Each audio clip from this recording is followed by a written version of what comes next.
Oke, assalamualaikum warahmatullahi wabarakatuh. Ya, di video kali ini adalah video pembahasan tentang mengenai materi perangkat keras komputer. Video ini hanya dikhususkan untuk kelas 10 farmasi, jadi semua rujukan saya adalah ke pembelajaran jarak jauh pada tanggal berapa sekarang? Tanggal 15 Februari 2024. Nah, mohon maaf jika misalnya saya nggak tampil muka karena entah kenapa aplikasi perekam layar saya ada gangguan, jadi mau nggak mau polos aja seperti ini. Oke, langsung aja masuk ke pembahasan di mana untuk kegiatan pembelajaran kali ini, kalau ditanya apakah ada catat mencatat, setahu itu opsional. Kalian ingin mencatatnya silahkan, tidak juga nggak apa-apa. Tapi saya jamin kalian akan memilih opsi kedua yaitu tidak mencatat karena jumlah halaman yang saya kirimkan itu 12 halaman. Kalau misalnya kalian ingin mencatatnya, mungkin kalian akan ngeluh nanti di rumah. Oleh karena itu, saya memutuskan untuk membuatnya lebih ringkas saja dalam satu video dan dalam bentuk juga kuis. Nah, untuk kuis silahkan sudah dikirim saya ke Dudi. Dudi udah dikirim juga pasti ke grup. Silahkan kalian isi di situ sertakan alamat. Di situ juga sertakan nama kalian. Kemudian kalian jawablah pertanyaan-pertanyaan pertanyaan-pertanyaan yang saya sediakan. Pertanyaannya PG. Terus untuk mencari jawabannya, usahakan untuk melihat atau merujuk ke foto-foto yang sudah saya kirimkan. Itu sudah ditandain dan sesuai urutannya. Ada halaman 1, 2, 3 udah ditandain. Jadi kalian hanya perlu mencarinya. Jangan cari di Google.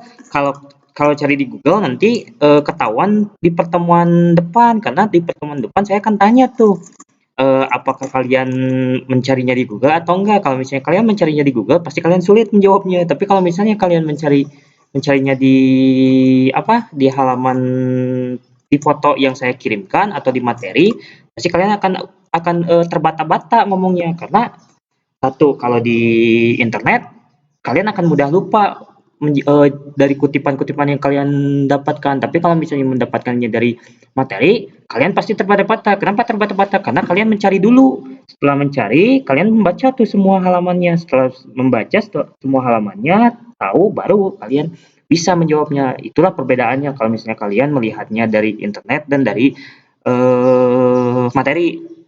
Nah, untuk video kali ini hanya pembahasan tentang materi yang sama di foto tersebut, di materi yang saya sampaikan dalam bentuk foto dan kuis. Di sini saya hanya menyajikan poin pentingnya saja kepada kalian. Jadi kalian di sini mau ditulis silahkan, nggak pun nggak apa-apa gitu. Tapi saran saya lebih baik ditulis karena yang saya buat ini hanyalah sekedar poin pentingnya saja untuk kepada kalian. Istilah-istilah apa aja yang harus kalian kenali untuk mengenali komputer. Nah, kita masuk ke pembahasan di mana perangkat keras itu apa. Kalau ditanya perangkat keras itu apa, singkatan atau terjemahan dari perangkat keras adalah hardware.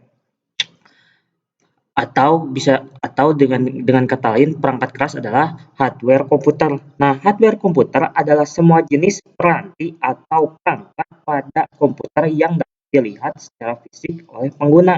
Nah, yang jadi pertanyaannya adalah peranti itu apa, Pak? Perangkat itu apa, Pak? Peranti itu adalah perkakas atau alat-alat yang dapat digunakan oleh kita. Kalau perangkat apa, Pak? Perangkat komponen yang bisa digunakan oleh kita. Apakah pengertiannya sama? Sama. Tapi kalau peranti itu rujukannya luas, pemahamannya luas. Peranti-peranti itu atau alat-alat itu bisa berbagai macam. Kalau perangkat khusus adalah perangkat yang merujuk pada komponen-komponen komputer. Nah, di sini sudah dijelaskan bahwasanya jenis peranti atau perangkat pada komputer. Artinya alat-alat atau perangkat ini adalah alat-alat yang berkaitan dengan dunia komputer yang dapat dilihat secara fisik oleh pengguna.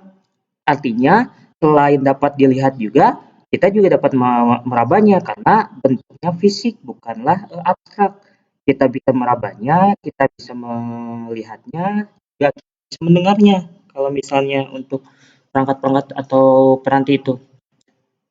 oleh pengguna. Oke, masuk ke materi selanjutnya. Oke, kelebihan. Oke. Nah, hardware yang terhubung pada komputer dapat dibedakan menjadi dua, yaitu eksternal dan internal. Apa bedanya eksternal dan internal? Nah, kita harus pahami dulu bahwasanya CPU itu rujukannya kemana. Ingat, kalau CPU itu bukan rujukannya ke komputer yang kotak itu, tapi CPU merujuk kepada prosesornya. Nah, yang dimaksud eksternal dan internal adalah yang di luar casing unit. Nah, casing unit itu apa? Nanti saya akan carikan dulu video foto casing unit itu seperti apa. Nah, untuk saat ini kalian tangkap aja mentah-mentah dulu tentang istilah eksternal dan internal. Hardware eksternal dan internal itu adalah bagian dari hardware yang dapat terhubung. Nah, apa perbedaan antara eksternal dan internal? Perbedaannya adalah jika hardware internal, mereka adalah hardware-hardware atau perangkat atau peranti-peranti yang disimpan di dalam casing unit. Saya ulangi, yang disimpan di dalam casing unit. Apa aja itu? Motherboard, kemudian hard disk, kemudian CPU atau prosesor dan memori. Nah, sedangkan untuk hardware eksternal, dia adalah perangkat-perangkat atau peranti-peranti yang berada di luar komputer. Oke, barangkali saya salah kata bahwasanya tadi hardware internal yang ada di dalam komputer, sedangkan hardware eksternal itu yang berada di luar komputer. Nah, apa apa yang dapat kita pahami dari dua istilah ini? Yang kita pahami adalah kalau hardware eksternal itu hardware-nya dapat dilihat oleh kita secara langsung. Kita bisa lihat tuh komputer, kita bisa lihat tuh monitor itu ada loh di hadapan kita, speaker juga ada di hadapan kita, mouse juga ada di hadapan kita, kemudian keyboard juga ada di hadapan kita. Semua perangkat-perangkat eksternal pasti akan berinteraksi dengan pengguna langsung.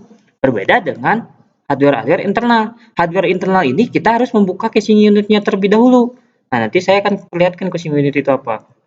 Lanjut ke materi selanjutnya. Nah, perangkat eksternal dapat dibagi menjadi tiga: perangkat input, perangkat output, dan perangkat input-output. Nah, jadi perangkat eksternal ini bisa dibedakan tuh. Nah, yang dimaksud dengan saya adalah perangkat input atau output itu merujuk pada hardware yang memiliki fungsi sebagai input dan output.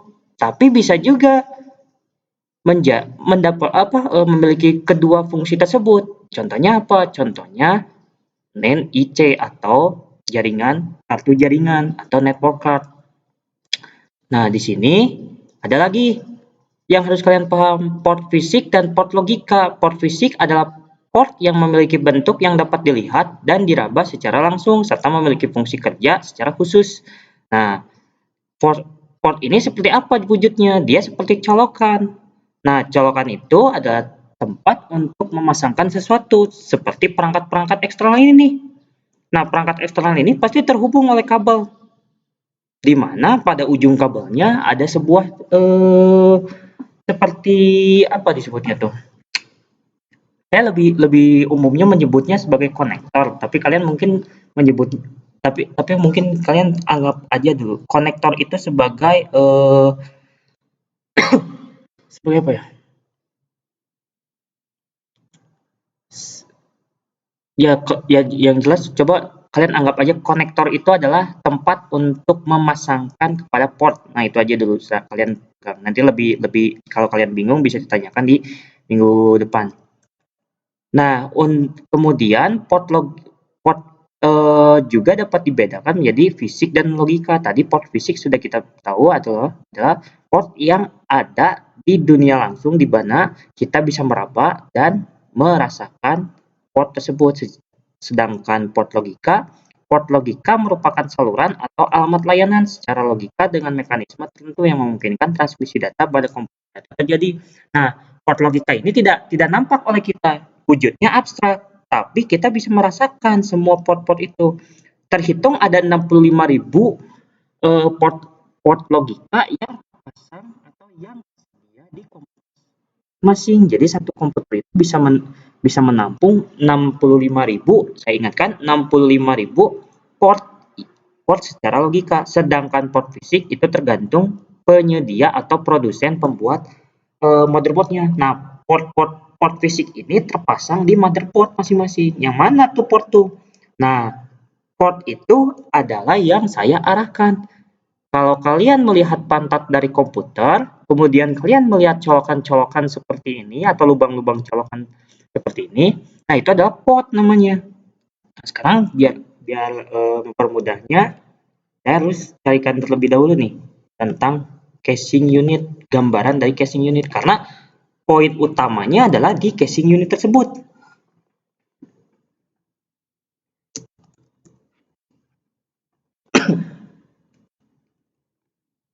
Nah, nih casing unit kayak gini nih.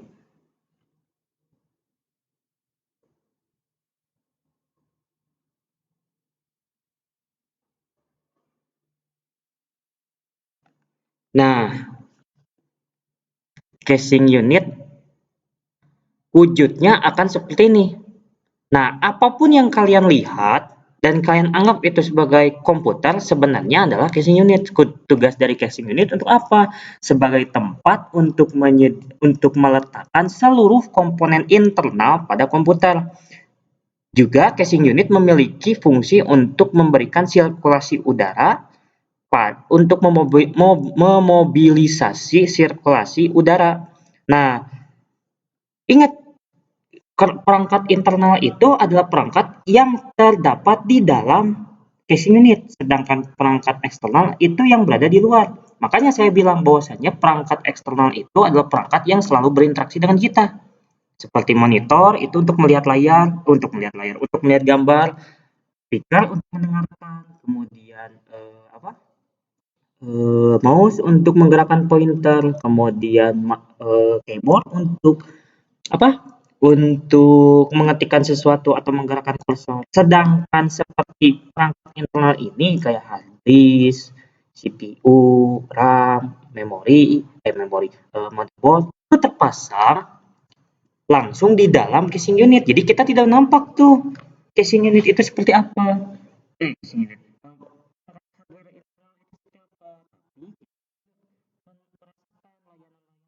Manfaat-manfaat dari yang kinerja yang terjadi secara harmonis antara pangkat-pangkat ini. Nah, kemudian setelah itu ada beberapa istilah yang harus kalian pahami tentang mengenai colokan yang ada di komputer atau masukan yang ada di komputer atau lubang yang ada di komputer. Nah, yaitu satu port, dua soket, tiga slot. Di materi ini tidak ada, tapi di materi yang ada di halaman itu nggak ada. Jadi saya membuatnya secara mandiri untuk merujuk tentang definisi-definisinya. Nah, port kalau dibahas, port itu adalah colokan yang terpasang di bagian belakang case atau casing unit. Ini salah nulisnya nih. Casing unit, maaf, yang berfungsi sebagai penghubung antara komponen di dalam unit sistem dengan piranti di luar. Nah, unit sistem ini merujuk kemana? Unit sistem ini merujuk ke perangkat internal. Perangkat internal. Kalau peranti di luar apa? Peranti luar merujuk ke perangkat eksternal. Jadi, untuk menghubungkan perangkat eksternal dan perangkat internal itu harus melalui port. Nah, sedangkan satunya lagi, dua istilah ini, soket atau bisa disebut sebagai dudukan, bukan colokan ya, dudukan yang ada pada sebuah motherboard. Jadi soket ini terpasang langsung di motherboard. Adalah tempat menyambungkan atau memasangkan piranti di dalam komputer. Nah, piranti ini merujuk kemana? Piranti internal, bukan piranti di luar, karena sifatnya karena terminologinya bukanlah colokan, tapi dudukan. Nah, dudukan ini untuk meletakkan apa? Meletakkan perangkat internal. Nah, kemudian kalau slot apa? Slot pada motherboard adalah dudukan. Masih sama nih, apakah slot sama dengan soket? Silakan tarik kesimpulannya. Slot pada motherboard adalah dudukan penghubung tempat perangkat internal yang terhubung. Ini masih keliru lagi. Artinya perangkat tersebut terhubung di dalam CPU di atas motherboard. Nah, Slot ini juga terpasang di motherboard. Fungsinya sama sebagai dudukan atau terminologinya sama sebagai dudukan untuk meletakkan apa atau menduduki apa, untuk menduduki perangkat internal. Nah, itu mungkin dari video pembahasan kali ini. Mohon maaf bila ada salah salah kata, kemudian kalau misalnya materinya kurang jelas menurut kalian, kalian bisa bertanya langsung di pertemuan depan. Sekian dari saya. Billahi taufiq wal hidayah. Wassalamualaikum warahmatullahi wabarakatuh.